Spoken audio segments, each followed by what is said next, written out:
What's up everybody, welcome to my channel. Today's video I want to talk a little bit about whether or not you should buy gear. I got into storytelling. I call myself a storyteller primarily as an actor, and through my evolution I started to go behind camera from experience. The first project I produced, I just kind of wanted to produce films, act in films, and I'm the type of person, if something goes wrong I want to know what happened.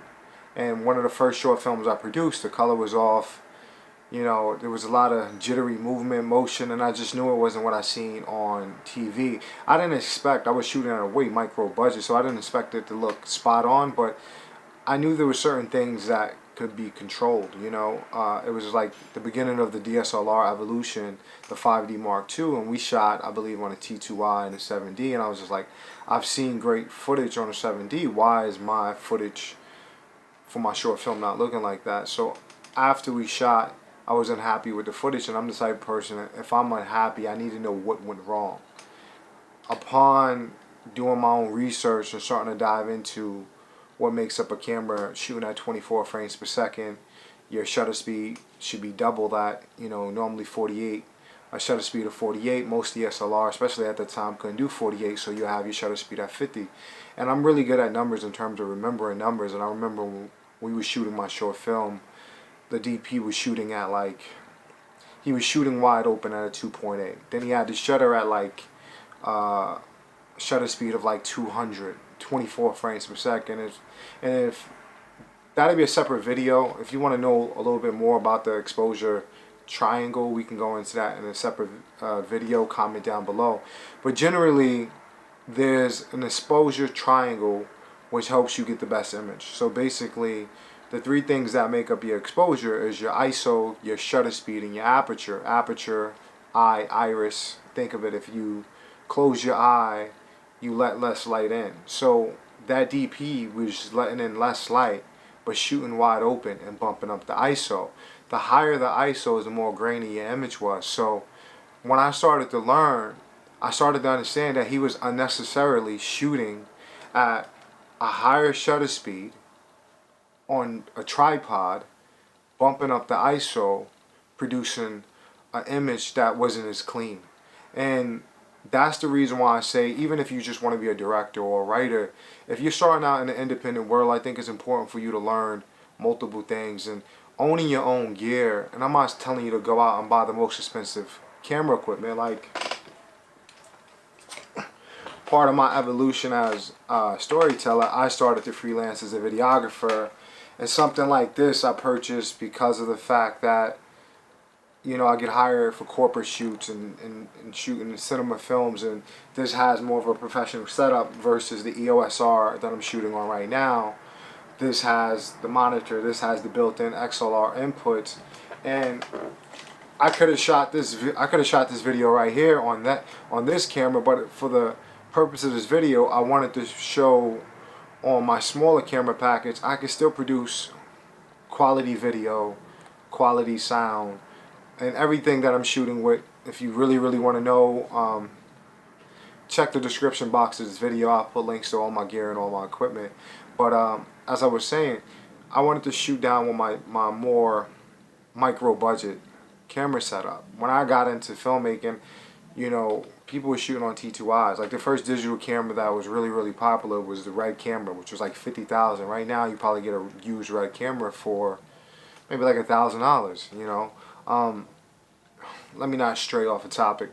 The whole point of that is that technology is coming out at such a fast pace. Things are becoming more affordable, and when things become more affordable, you have more opportunity to produce content, create content, or tell the story that you want to tell. With that said, the most important thing is the story at the end of the day. And being able to have your own gear, to understand how to tell a story and produce your own projects, everything is about repetition. As an actor, as an artist, as a musician, even if you did real estate, repetition is the key to everything. Repetition is the key to excellence. Over and over, consistent work. And being able to buy your own gear is going to allow you to tell your story in a different way, because it's one thing to write something down on paper. There's one thing to visualize something. When you go into actually doing it, it works a different muscle. Like, I can think about lifting weights every single day, but I'm not going to get stronger if I don't actually lift weights. So if you're a writer, you're an artist, you're a director, you can think about projects all day long. You're going to get better at writing, you're going to get better at visualizing. But in terms of execution, you really need to execute. And we're in a time now where equipment is affordable. So I really recommend, no matter what you are, a musician, an actor, anything that has to do with entertainment, it is all about exposure. And being able to have an opportunity to buy gear, to put yourself on camera, to see certain things about yourself or learn certain things is huge. And buying your own gear and creating your own projects should never be a substitution for training. It does give you a different skill set, but training always is going to make you better. So this gets you more comfortable to learn ticks and, noise. And noise is anything that creates distraction. And when I first started out, when I first started buying gear to supplement my income, I used to put actors on self-tapes, and there was talented actors that used to come on I used to put talented actors on tape over and over again, and they would have ticks. One actor, every time he turned the page, he would run his fingers through his hair, just like that. And that's a tick. That's not something that had to do with his his acting ability or his moments. It was just something, because he wasn't experienced going on camera, he wasn't aware of that. So that could have been easily remedied by him having, well, it's remedied now, but that was something he would have learned more if he went on camera more and more and more and more.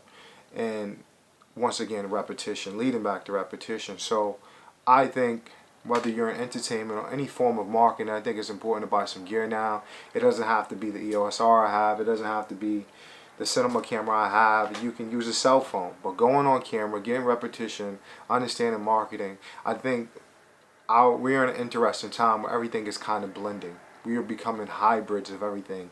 Some of the best photographers are becoming videographers. Some of the best videographers, they should already know about photography, but they're going into photography. I started out in just the video world, and I'm slowly moving into the photography world, not to be a professional photographer, but just because of the importance that I know becoming more knowledgeable of photography is going to make me a stronger videographer, a stronger storyteller, a stronger actor, a stronger creator of content that I want to share with the world. So for anybody watching this, if you are thinking about buying gear, I recommend buying gear. If you're in the entertainment industry, if you're in anything creative, whether you're a musician, if you're in real estate, I think any field that you're in that involves marketing, definitely consider buying gear.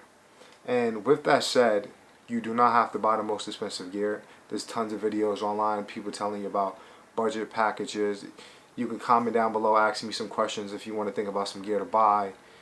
There's tons of camera. There's no such thing as a perfect camera. It's about what is the right camera for you. So if this video is helpful, give it a thumbs up. Don't forget to subscribe. I'm going to do my best to continue to create content that's educational, informative, and can help you grow as an artist, as a musician, as a storyteller. And with that said, until next time, rise, grind, shine.